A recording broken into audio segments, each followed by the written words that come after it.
Olá, tudo bem? Meu nome é Danilo Fortunato, moro no município de Catende, estado de Pernambuco. Estou participando do processo seletivo para lecionar a disciplina de Humanidades, né? E para isso eu darei uma aula para o Fundamental 2, os anos finais, né? E a aula vai ser exatamente o fim do regime militar. Para início de trabalho, primeiro eu vou apontar a questão do tempo histórico, né, e a questão do espaço social, né. Primeira questão, historiograficamente, o fim do regime militar ele tem seu princípio a partir de 75, ainda na regência do poder através de um presidente militar, né, o presidente Ernesto Geisel, e finda com outro presidente militar, que é o João Batista Figueiredo, né, até certo ponto, porque depois quem assume o poder é um presidente civil, que é o José Sarney e Tancredo Neves, ambos são eleitos de forma indireta pelo Congresso Nacional. Mais à frente eu vou dar mais alguns detalhes sobre esse ponto. A questão do espaço, né, a sociedade brasileira. Como é que a sociedade brasileira estava naquele momento? Haviam diversas pautas coletivas que visavam mais liberdades políticas, liberdades individuais e também o retorno de pessoas que se tornaram exilados políticos por não concordarem com o regime militar. E isso eu vou tratar desse ponto mais à frente, né? Então é isso, o espaço social havia diversas demandas. E um dos principais grupos que ficou marginalizado e que tinha uma demanda que vai até hoje é exatamente os trabalhadores rurais, né, que buscavam a reforma agrária para poder ter terra, poder produzir e estar dentro da lógica do capitalismo, né? A grosso modo é isso, né? E esse grupo foi, digamos que, travado por agentes do regime militar. Vou tratar agora dos principais acontecimentos desse período. O primeiro ponto é que o regime militar ele começa em 64, termina em 85, são 21 anos de duração. Nesse período, há uma forte polarização entre Estados Unidos da América e a União Soviética em outro polo, disputando o protagonismo geopolítico mundial. Em 1979 é criada a Lei da Anistia pelo Congresso e essa lei, pessoal, ela tinha como objetivo trazer o perdão para agentes do regime que cometeram tortura e para indivíduos subversivos que praticaram atos de terrorismo. E também é um momento que marca a volta dos exilados políticos, né? Podemos citar um dos grandes ativistas e pensador, né, que é o Betinho, né? O Betinho, que é um sociólogo brilhante e que, enfim, teve que morar em outro país em virtude de não concordar com o regime militar. 82 é marcado pelo voto direto para prefeitos e vereadores. Em 83 há uma mobilização de grupos sociais e partidos políticos buscando as diretas já. O que são as diretas já? É o processo em que o povo iria escolher um novo presidente. Então havia uma forte mobilização social, né, mas que não conseguiu respaldo dentro do Congresso naquele momento. Em 85 nós temos uma chapa formada pelo Tancredo Neves, político mineiro, e o José Sarney, a qual a chapa chega a ser vencedora do pleito, né? Eleita em 85 de forma direta pelo Congresso Nacional, e nós temos a chegada dos primeiros indivíduos civis que vão governar a República após 21 anos de regência ou de governança por parte dos militares, né? Vale destacar um ponto que é fundamental, é exatamente o marco, que se dá o seguinte: primeiro, quem começa com esse processo de abertura é o Ernesto Geisel, depois vem o presidente João Batista Figueiredo, e há uma consolidação, né, do rito democrático, né? Então o poder ele é entregue ao povo, né, aos civis.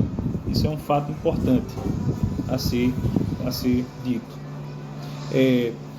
Tocando um pouco mais além, a partir de 86 a gente vê o processo de início da construção da nova Constituição, né?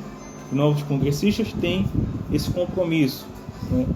E também a revogação de leis do regime militar, ou seja, os presidentes militares eles governavam por atos institucionais, e todos esses atos eles são revogados, né?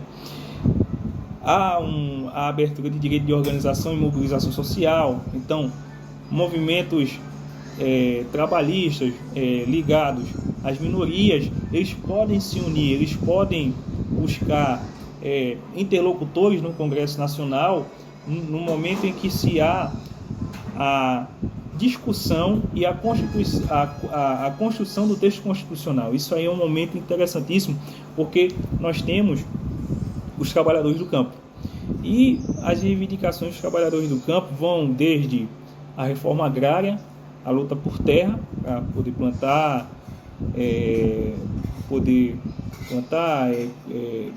direito à educação, direito à saúde, porque a condição do trabalhador rural, gente, não é uma condição muito favorável, né? A questão de salários, eram salários baixíssimos, né? O período de trabalho era negociado com alguns patrões, e não é uma situação, digamos que, justa, não é? Se não havia um contrato escrito, né? Era mais uma coisa verbal, e quem estava precisando às vezes tinha que se submeter a um regime de trabalho. Um exemplo, uma pessoa que trabalha no campo cortando cana, naquele período, para ganhar menos de um salário mínimo, né? Só estou dando isso como um exemplo.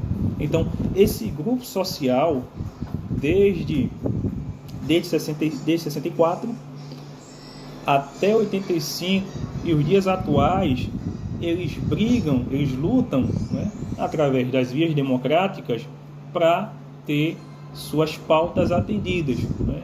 Suas pautas atendidas. Vale destacar também que empresários também fizeram coro para que suas reivindicações fossem atendidas, e os militares no jogo democrático, né? Naquilo que o sociólogo Sérgio Abranches chama de presidencialismo de coalizão, né? Que há essa união de diversas visões políticas e ideológicas, né, em prol de um projeto de governo, né, e daquilo que a gente chama de governabilidade, né? Pronto, nessa aulinha, pessoal, vamos ver agora como é que a gente vai tratar desse assunto de forma prática, né, através de uma atividade, né? Também só trazer informações e não colher algo dos meus alunos, né, fica um pouco chato. Eu confio em vocês. Pessoal, a primeira tarefa que vocês vão realizar é a seguinte: primeiro, vamos separar a sala em dois grupos, né? E vocês vão escolher 2 representantes para serem, digamos que, parlamentares, para assim dizer. Vocês vão ter acesso ao texto constitucional e vão fazer observações, né? Aquilo que vocês acham que pode ser, digamos que, tirado do texto constitucional, aquilo que já está em desuso, que para o espaço social, para a história, né, para o momento atual, não tem utilidade, certo?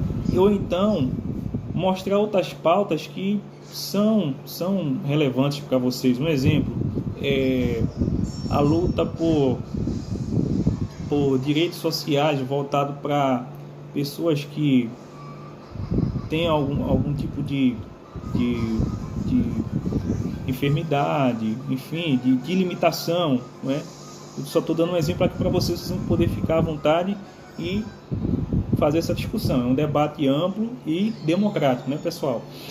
Também vai ser apresentado a vocês jornais, revistas da época, logicamente que não de forma impressa, porque ia ficar um pouquinho caro. Vocês vão pesquisar no Google, né, e vão ter acesso a jornais, revistas da época, e vão ver como era o clima desse momento em que o país estava entrando em um regime democrático através de presidentes civis, né? Civis.